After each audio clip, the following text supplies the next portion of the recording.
Inilah putusan PT UN Bandar Lampung yang memenangkan ataupun mengabulkan gugatan penggugat, yaitu PT Multikarya Pratama untuk seluruhnya.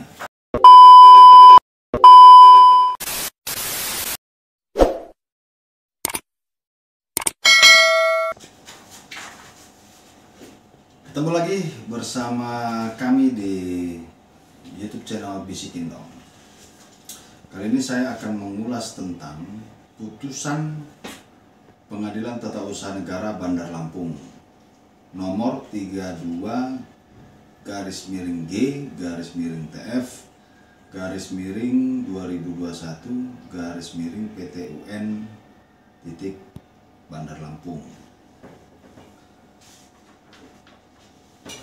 Putusan ini mengabulkan gugatan PT Multikarya Pratama, dan yang menjadi tergugatnya adalah pejabat pembuat komitmen pada Balai Pengelola Transportasi Darat wilayah 6 Romawi, Provinsi Bengkulu dan Lampung. Dengan tergugat intervensinya adalah PT Perkasa Jaya Inti Persada. Akhirnya Majelis Hakim PT UN Bandar Lampung mengabulkan gugatan PT Multikarya Pratama.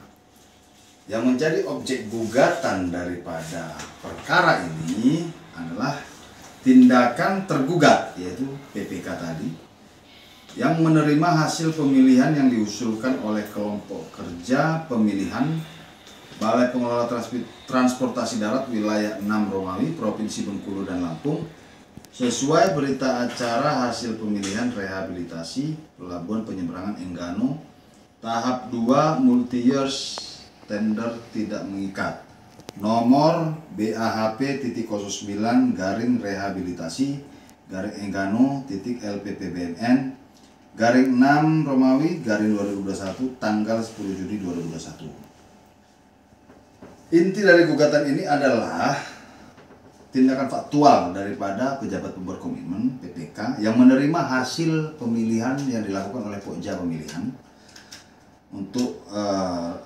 pekerjaan rehabilitasi Pelabuhan Penyeberangan Enggano. PPK di dalam peraturan LKPP nomor 12 tahun 2021 diberikan kewenangan untuk melakukan review terhadap hasil pemilihan yang dilakukan oleh Pokja. Nah, bila mana review itu tidak dilakukan, maka yang terjadi adalah PPK telah salah dalam menerima hasil pemilihan. Setidak-tidaknya PPK itu harus melakukan review terhadap dua hal, ya. Yang pertama, apakah pemilihan ataupun tender itu sudah dilakukan sesuai dengan prosedur. Baru yang kedua, apakah penyedia barang dan jasa yang dipilih oleh Pokja itu mampu melakukan pekerjaan itu secara teknis. Nah, artinya dua hal ini memang masih sangat universal, ya. Maka PPK sebetulnya harus mempunyai daya kritis, ya, melakukan review terhadap dua hal ini. Misalnya prosedur apa yang dilanggar misalnya. Ya, tentunya selain peraturan Presiden nomor 16 tahun 2018 yang telah diubah ke Perpres 12 tahun 2021 serta Permen PUPR nomor 14 tahun 2020 dan peraturan LKPP nomor 12 tahun 2021, aturan pelaksananya ada di dalam dokumen pemilihan ataupun dokumen tender atau yang lebih dikenal dokumen lelang misalnya. Nah, di dokumen tender ini, dokumen pemilihan diatur lagi secara teknis, ya. Nah, artinya prosedur yang secara teknis, misalnya bagaimana cara Pokja menilai suatu tender, bagaimana menilai penawaran yang diajukan oleh peserta tender, apakah sudah sesuai misalnya. Nah, di dalam gugatan ini ternyata terdapat kesalahan hitungan, ya, antara bobot teknis, bobot nilai, ya, yang masing-masing komposisinya sudah ditentukan sebanyak 60% dan 40% misalnya. Nah, Kesalahan-kesalahan fatal seperti ini harusnya bisa direview oleh PPK. Jadi PPK tidak hanya langsung menetapkan surat penunjukan, tetapi mereka harus mereview dulu, gitu ya, supaya tidak salah menunjuk, tidak salah menunjuk pemenang tender, gitu. Ya. Nah kemudian di hal yang kedua misalnya, ya, apakah si pemenang tender yang dipilih oleh Pokja itu mampu melakukan pekerjaan secara teknis? Nah, faktanya membuktikan bahwa yang dipilih oleh Pokja pemilihan yaitu PT Perkasa Jaya Inti Persada sebagai pemenang tender ternyata dinyatakan bersalah oleh KPPU. Ya. Ada putusan KPPU-nya. Ya. Nomor 24. Ya, putusan KPPU. Sebentar saya lihat dulu. Ya.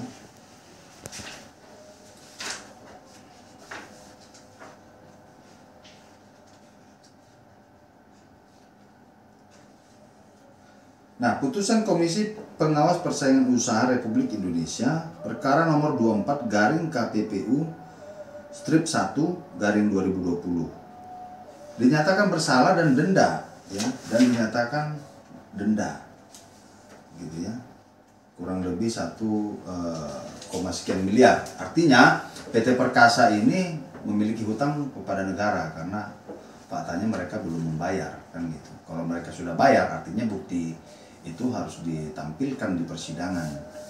Nah, hal-hal seperti ini sebetulnya sangat fatal, ya, sangat fatal, sehingga kemudian yang dipilih oleh Pokja pemilihan itu ternyata mempunyai catatan buruk seperti tadi dinyatakan bersalah oleh KPPU, dan ada beberapa pekerjaan lainnya yang ternyata bermasalah, ya. Itu dapat dilihat dari beberapa portal media massa, media atau media elektronik. Nah, ini kemudian harus menjadi perhatian bagi Kementerian Perhubungan karena proyek ini sendiri berada di bawah lingkungan Kementerian Perhubungan, bahwa Pokja pemilihan dan pejabat pembuat komitmen itu harus betul-betul orang yang kompeten, harus orang-orang yang betul-betul mengerti bagaimana tugasnya, bagaimana mengimplementasikan serta mengaplikasikan undang-undang itu sendiri, ya, khususnya di bidang pengadaan barang dan jasa. Akhirnya PT Multikarya Pratama menjadi korban dan sangat dirugikan. Ya, maka untungnya ketika gugatan ini dilayangkan, ketika gugatan ini masuk didaftarkan ke Pengadilan Tata Usaha Negara Bandar Lampung, PT Multikarya gugatannya dikabulkan, ya, dikabulkan dengan amar putusannya, amar putusan 1. Mengabulkan gugatan penggugat untuk seluruhnya. 2. Menyatakan tindakan pemerintahan yang dilakukan oleh tergugat berupa menerima hasil pemilihan yang diusulkan oleh kelompok kerja pemilihan dan seterusnya sesuai berita acara pemilihan rehabilitasi dan seterusnya nomor BAHP.09 dan seterusnya adalah perbuatan melanggar hukum oleh badan dan atau pejabat pemerintahan. Artinya tindakan PPK tadi yang menerima hasil pemilihan Pokja itu dinyatakan perbuatan melanggar hukum. Ya, baru yang ketiga, mewajibkan tergugat untuk menolak hasil pemilihan yang diusulkan oleh kelompok kerja pemilihan, Balai Pengelola Transportasi Darat dan seterusnya,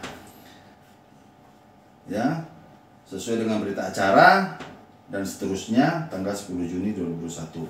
Nah, tergugat diwajibkan untuk menolak. Artinya dengan putusan ini berarti dapat dikatakan hasil pemilihan Pokja itu dinyatakan tidak ada dan ditolak oleh PPK.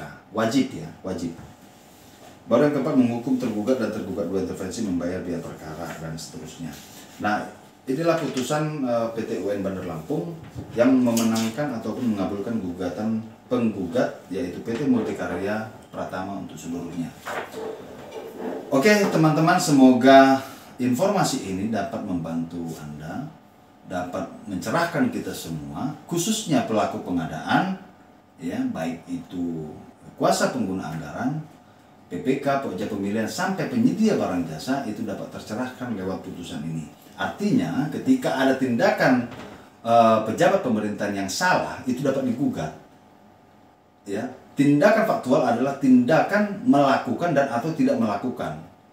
Pemerintah bisa salah karena melakukan suatu kegiatan atau melakukan suatu tindakan, dan pemerintah juga bisa dikatakan salah jika tidak melakukan tindakan sesuatu yang harusnya dilakukannya. Oke, teman-teman bisikin dong, tetap ikuti channel ini terus. Jangan lupa subscribe, like, and share ke teman-teman sekalian. Sampai jumpa.